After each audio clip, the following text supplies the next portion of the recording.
des pilotes de drift à vous offrir cette démo. Thank you, Derek. We give you the mic. On va vous donner le micro aussi, jeune homme.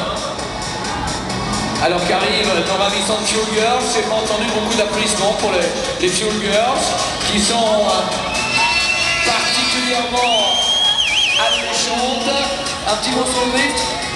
Oui, tout à fait. Donc il faut savoir que le drift en compétition du D1 Grand Prix au Japon a plusieurs systèmes de notation, que ce soit la vitesse d'entrée en courbe, l'angle donné à la voiture, le respect du tracé idéal, la fumée qui sort des pneus pour le show, beaucoup de notes à donner selon le style des pilotes.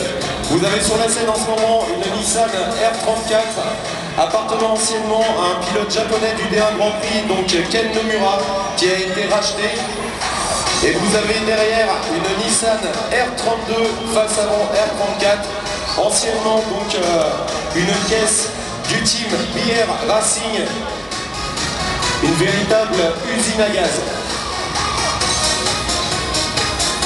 Alors on le rappelle, le drift c'est aussi dans les compétitions, on juge non seulement la vitesse bien sûr, mais on juge aussi l'amplitude du dérapage, le contrôle, la précision, les passages le plus à l'intérieur possible. Il y a donc une technique de jugement.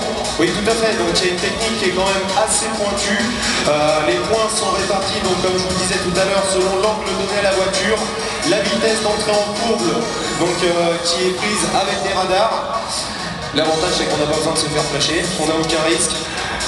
On a aussi donc le respect des clipping points, les clipping points donc, qui sont marqués à l'aide de cônes.